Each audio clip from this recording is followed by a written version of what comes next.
which also means that if it's just one guy, there's only so long they can hold out. But anyway, the problem will solve itself here pretty soon. Sure, if you how much can they do?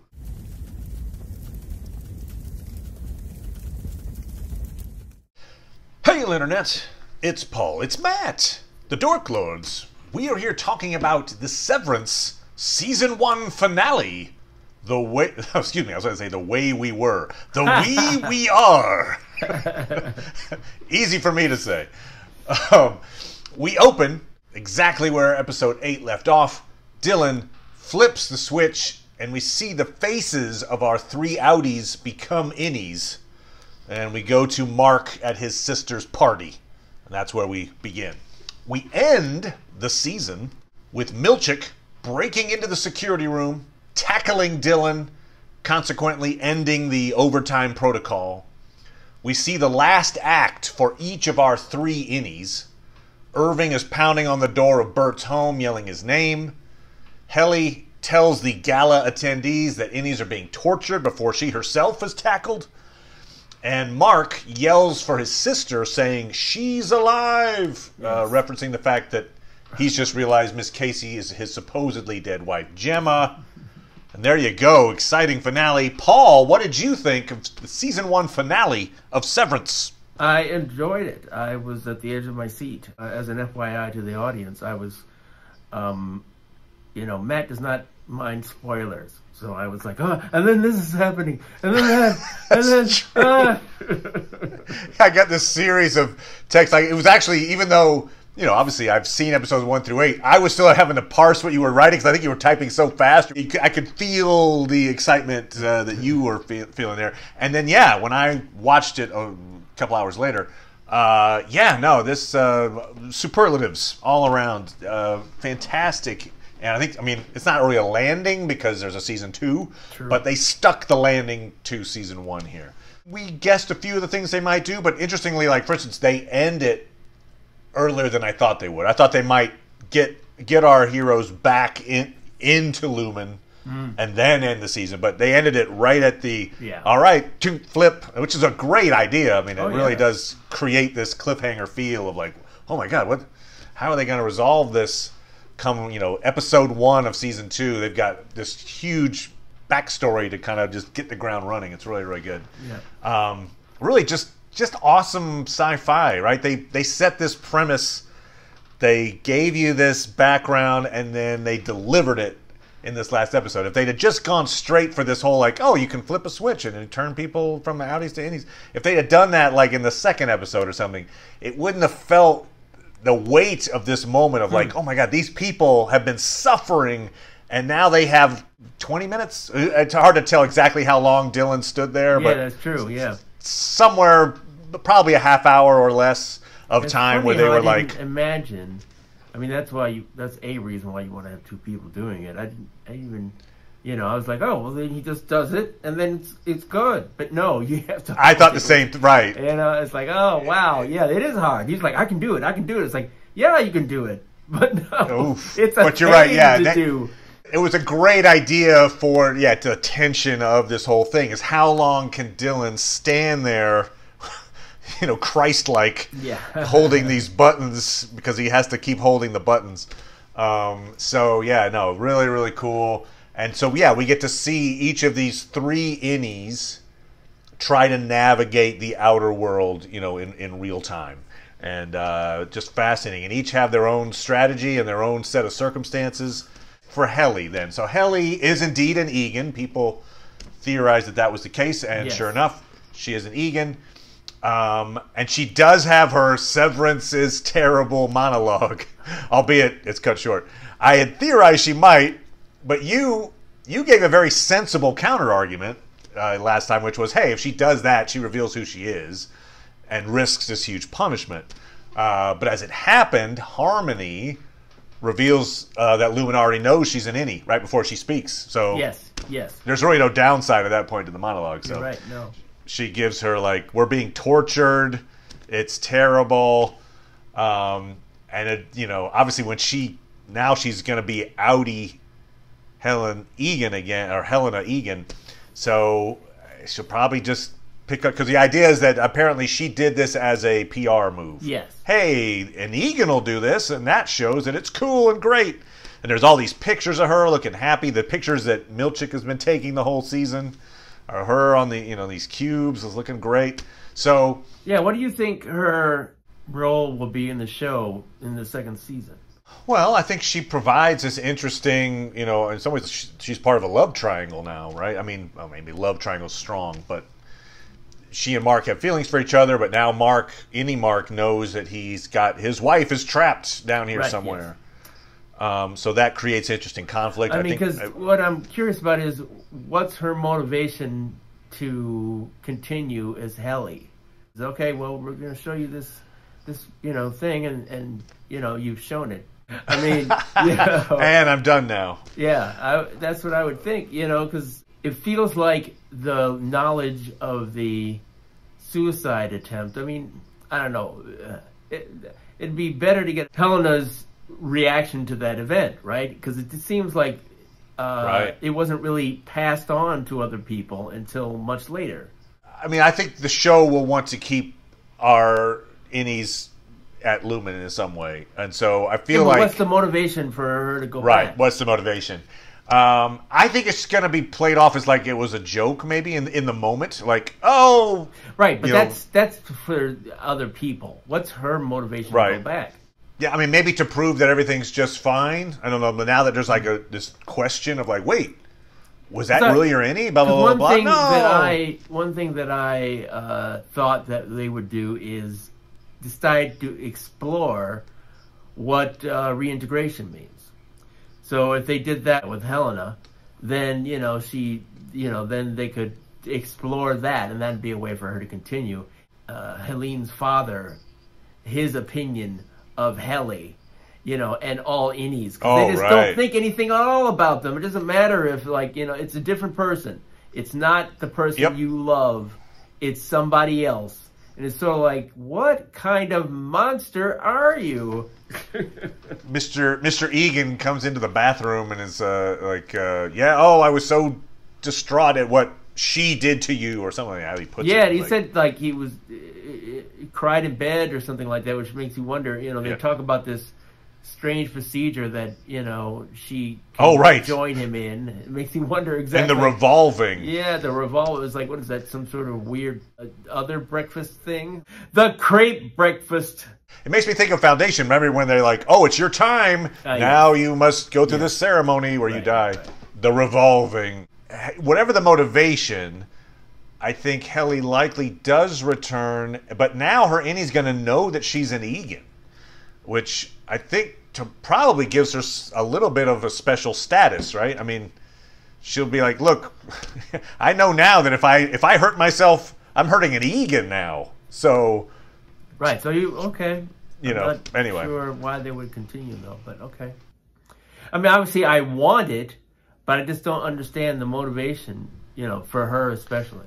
I think we are definitely reaching a point, and I think we'll see it in season 2, where Mark is going to be reintegrated, but somehow he'll feel compelled to go back because his motivation will be to free Gemma, right? Like that'll be his, like, and if you just looked at it, if Gemma wasn't part of the picture, his sister now knows his innie confided to his sister, it's terrible there, and by the way, my neighbor is my boss, and she's secretly pretending to be someone else. Right, but you have to ask yourself, like, what with the company knows. They could just retire Mark.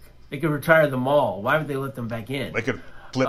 They could flip switches on them. Yeah, sure. They could or they could reset him back to neutral. But again, it's Mark's only motivation to go back, I guess, to find out more about Gemma. Yeah, so I think that is a big motivation. Back. Dylan, they need to have a good reason for him to go back.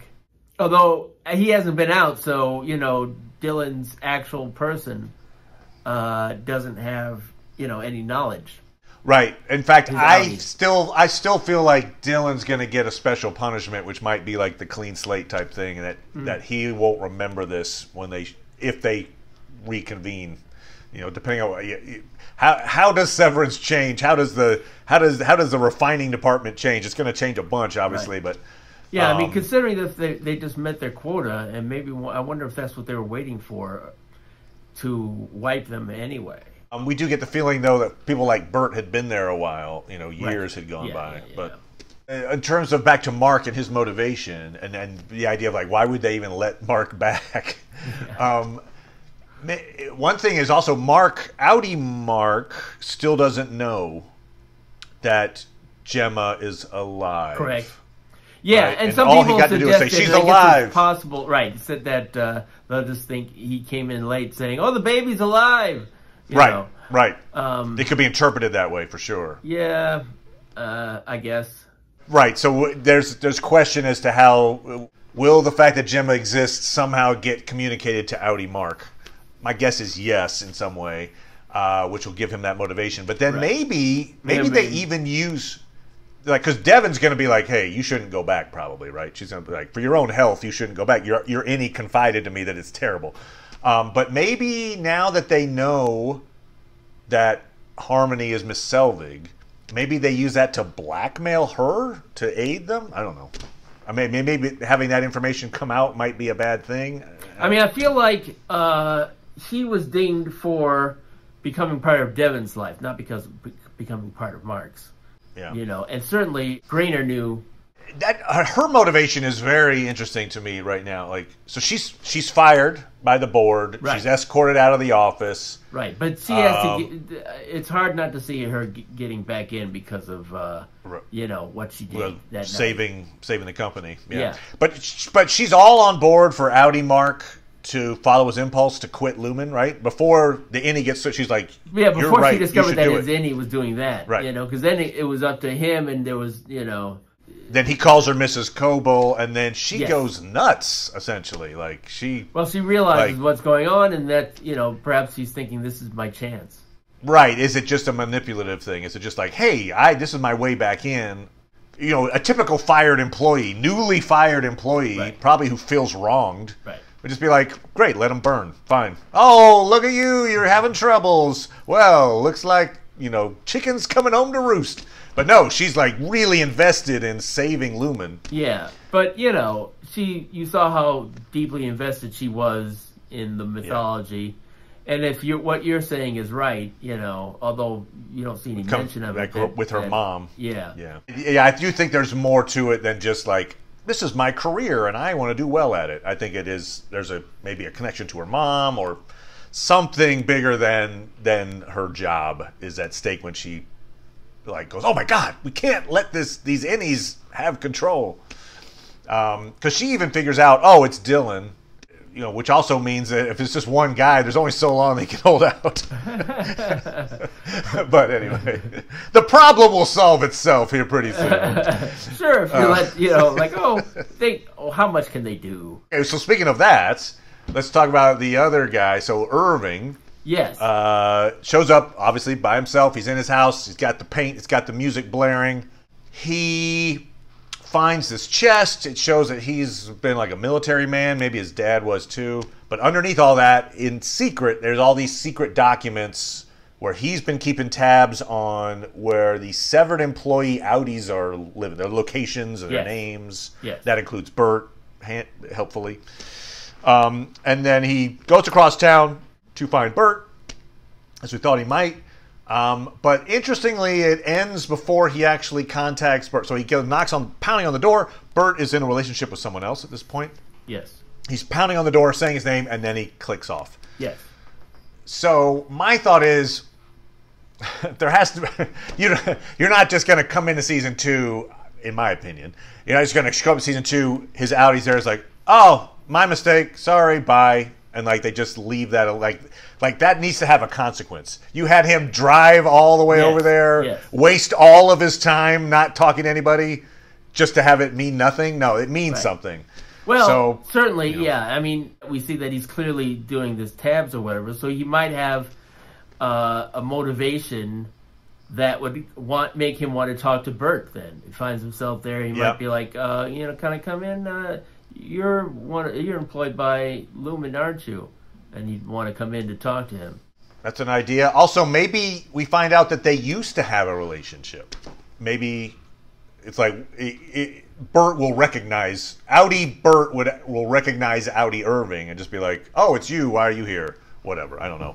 And then Audi Irving doesn't know. Literally like, I get the feeling now that we've seen that he's keeping tabs. Maybe it sounds like he's maybe trying to undermine or spy on Lumen in some way. I think so. Yeah, okay, so I get the same idea. So I'm thinking that maybe this whole painting thing is a way to send a message to him, to himself. Yes. Yeah. I think he's trying a limited version of reintegration. Hey, if I stay awake, I don't sleep, I constantly push this image, I can reach across the Severance divide to my innie. And he is, right? I mean, in practical terms, it's obscure, but he's making. So maybe he'll think this is like part of his success. My innie took over. This is like, I need to keep doing this. Because he probably goes back home and probably the trunk is probably open. He probably, I imagine he'll put two and two together. Like, oh, my innie took over and he went to Bert's house for some reason. That's interesting. I don't know. Anyway, so what is because. Otherwise, he didn't really get to communicate anything to anybody. True. And he's probably going to go back to work, which means Irving could be in some real trouble. Just kind of walking into there like, I don't know, because he doesn't even have the cover of You're an Egan or anything. Right. I don't know. Anyway, it's interesting like how that plays out. My thought was, too, though, that since Audi Irving knows about the testing floor where Casey is and is trying to send that message to Innie Irving, maybe that's eventually a plot line where Mark needs to get to the testing floor to save Gemma. Innie Irving will somehow be able to figure out where that is based, that, and so they collaborate to get to the testing floor, maybe. Just a thought for season 2. Loved the bit where as I hoped we get the moment where Mark gets to be like, your book changed my life. Yeah. Rick is like, oh man, that's awesome. Like, oh yeah, so that was good. I liked that whole bit. I was hoping that he would, because they talked about other people reading. I was hoping that he would just like be off book. Right. I was too, but it was good enough the way it was. Yes. He believably stated to Rickon, hey, I know your book and I love it. It was great. But yeah, also this knowledge, Devon knowing that Miss Selvig is Mark's boss, that's a huge plot development. Yeah. I just don't know how you can't come back from that at this point. I mean, no, unless certainly not Devon her dies back into or something. Her life. But one thing that it was interesting that they set up was Devon, urging caution about how they proceeded. Yeah, right. Which is good, well taken, right? So she's like, we should go to these investigative reporters and not go to the cops. And so that's probably a good idea. And yeah, I think we'll see that will play out. I think Mark's he knows Ragabi, his Audi knows Ragabi. I think he's gonna go get, now that he's gonna be aware, Devon's gonna tell him, hey, your innie said there's just terrible problems going on, and in fact your neighbor is your boss spying on you. So I think he's gonna be all in on reintegration. Maybe the process of reintegration is where he'll kick in and remember Gemma. I don't know. Anyway, somewhere in there he'll figure out that Gemma is still down there. Right. And I wonder what those instructions that Ragabi was telling Pete that he ignored. Right. I wonder if it's like, stay away from all this stuff. You're out. Don't tempt fate. Right. You're confusing the hell out of your already confused mind. Yeah. Maybe in the short term, maybe we see, I could imagine Devon strongly urging Mark not to return to Lumen, right? Be like, no, hey, look, don't go back, and maybe there's some period of time. Knowledge that his wife is there, and that the whole reason for him. Well, I'm saying she doesn't know that yet. I mean, maybe she will. Maybe she'll piece that together. She's alive. That's a good question. Does the she's alive does that trigger in a question about whether Devon realizes that he's talking about Gemma? Otherwise, I don't think she would have that information. I mean, because, he was already talking before about quitting, before, he was switched over. Right. And then he disappears. He is going to have a break in his memory, and then Devon's going to be like, your boss was here, she's your boss, and he says it's terrible. Big time, yeah. So maybe he's not aware of it until he gets reintegrated because it nags him. Right. I think that's the reason they set that up where they did, where he clicks back in before he can say Gemma is alive. That would have been helpful. Sure. But anyway, so that's interesting. Yeah, it was great. Part of how they set it up was that that guest from the first episode. I found the baby. Yeah, me on my own. Even though it was Mark, was like, I think your baby's here. Yeah. Get out of the way! I did it. Yeah, it's like we said it a few times. Weirdo. Like, Rickon and friends and his sister Rebecca are all very interesting folks. Yeah. They're played for comedy. It's strange that just these brief glimpses we're getting into this alternate society. We got confirmation. It was pretty obvious, but we got it confirmed that Gabby, the senator's wife, was using Severance to have childbirth. I'll flip on my severed part to give birth. It'd be great. And so, I like the way that Helly's like just kind of nodding and trying to blend in those moments.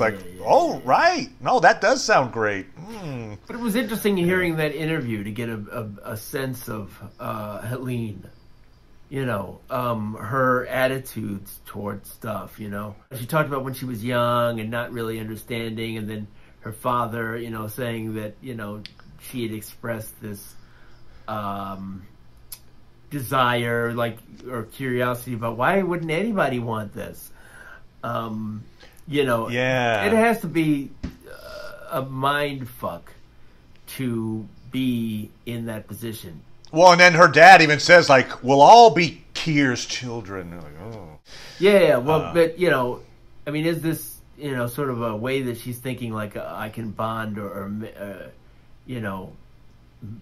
give something to my father? I mean, because typically people in those positions, they're not, the best stay-at-home dads or whatever. They're busy with their jobs. So, maybe that was a way for her to sort of connect to her father. But it seemed like they hadn't really talked since... Right. She had tried to commit suicide. He's like, oh, great, you're alive. And I was crying, but I wasn't talking to you. You would think maybe if they're in the same town and she was in the hospital, you might go to the hospital and be like, hey, I hope you're all right, daughter. But that doesn't seem to have happened. So awesome series. Yeah. Great conclusion to this season, and they set up some awesome plot lines to come. It just really they took a sci-fi premise. It feels just real enough to maybe be a possibility, and then they just explored it really, really nicely, and have really developed it really well. So well played. Yep. Well played, Severance. Yeah. So awesome. When season 2 comes back, whenever that is, we'll talk about it for sure. In the meantime, we are talking about Moon Knight, another excellent series. We'll be talking about episode 3 when we come back for that. So, come on back. Thank you as always, Paul. Appreciate it, good sir. No problem. And we'll talk to everybody next time. Bye. Bye.